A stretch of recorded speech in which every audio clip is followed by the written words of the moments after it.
Hey guys, how's it going? Welcome back to the channel. We are using a new camera today. We are using the GoPro Hero 9, a little bit of an upgrade from the 4. Been having issues with the file transfer, so we are going to test it out with this video. This is a tips and tricks video that's coming your way. So there's been some times in the past, and I'm sure maybe some of you guys have dealt with this too. Your batteries have died, and all you've got left is your starting battery. Well, if you're like me, I run all my electronics to my trolling motor batteries. So that way I have nothing ran to my starting battery, because I want to make sure that thing's fully charged. I can start it, you know, I'll have power at any point in time. Well, there comes a time, like happened to me recently at Leech Lake, one of my practice days, well, not practice days, it was a tournament day. All my batteries died. That was it. They're done.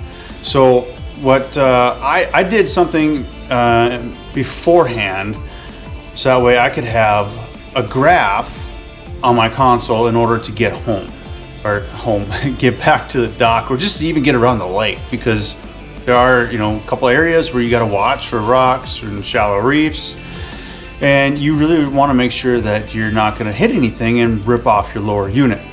So what I did is I wired a separate wire, a jumper wire, to go from the starting battery to the wiring of the depth finder. I only did it to one, because I really only needed one. I needed map on the one. I can get map and depth on the one. That's really all I need to get around. I don't need to do two. So, and if I got a fish, like I did before on that tournament day, all we did was, when we went to go stop, I shut it off. I shut the graph off when I shut off the motor. When I turn on the motor, I turn on the graph. That way I'm not killing the starting battery. So in this one, I'm going to show you how I did it and a little bit of where I got the parts.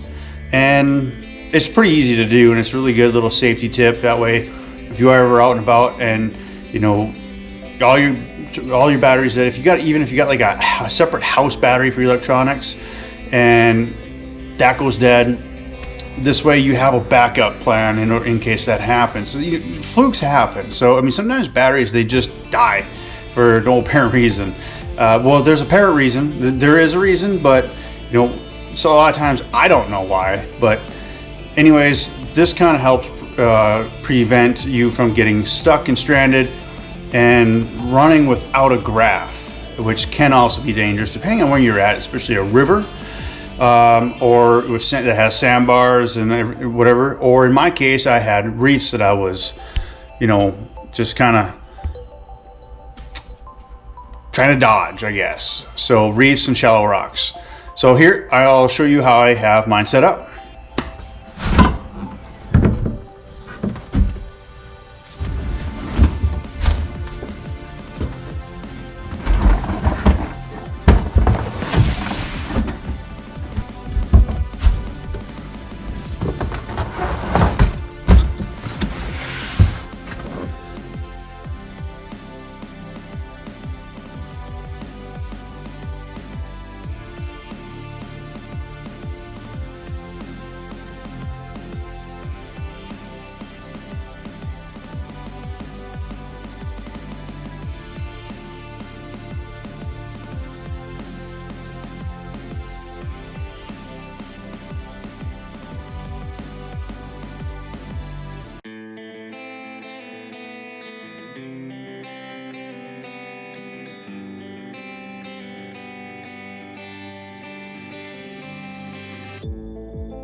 So this is my trailering wire here. I've got it spliced onto, so this goes, these are the wires that come directly from the graph, these ones here.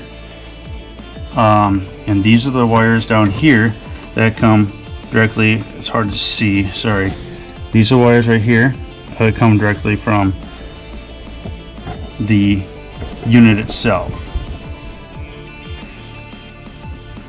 So what this is this is just one, you know, just unplug it like that. You see those connections there? That's all you do. Right now my graph is disconnected from the battery that's over on this other side over there behind the camera.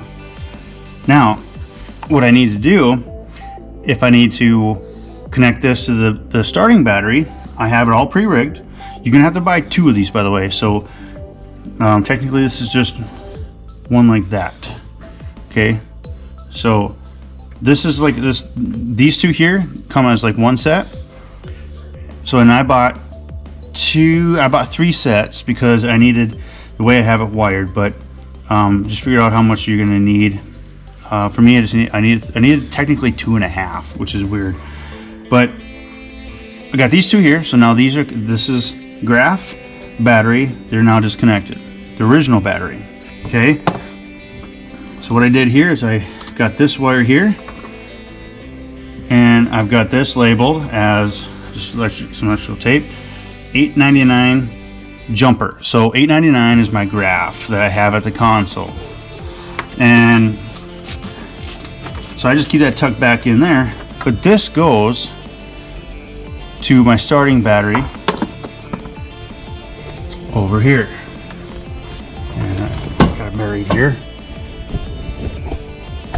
So here it is right here. Here's the jumper part here.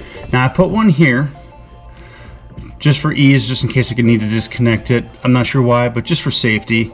I do leave it connected at all times. I don't have to, but it's there. So this is the one for the battery from the starting battery, and all I do is, so I made sure to have them set up so that way I've got the, you know, the red and the red and the white and the white. Obviously white is black, okay, and you just plug it in like that and they work.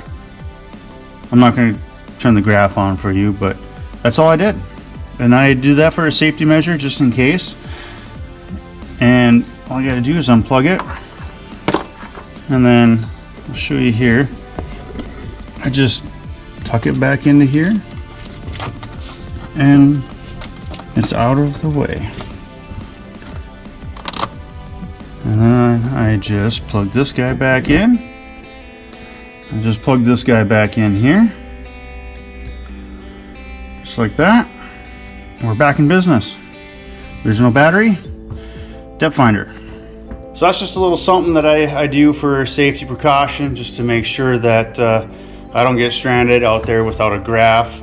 And, you know, for safety too. Obviously, you don't want to be running into a bunch of things, or, you know, ripping off your lower unit, getting stuck on a sandbar, and so on. You know what I'm talking about. So I really hope that kind of helps somebody. I'm sure maybe somebody else is already out there doing it, but I just thought I'd like to share with you what I did, what I do for safety, just safety precaution to have. Even if you don't ever use it, it's nice to know that it's still there, that in case something does happen. The method I had before this, when I was at Leech, it wasn't that nice of a method. I just actually rewired that and fixed it.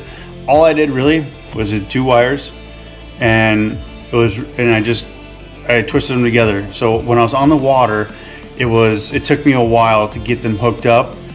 But now all I gotta do is go underneath there, unplug it, plug it in, like a minute, and I'm good to go. I'm ready to go. I can continue on, and I don't have to waste a bunch of time like I did on tournament day. So I really hope that helps somebody out.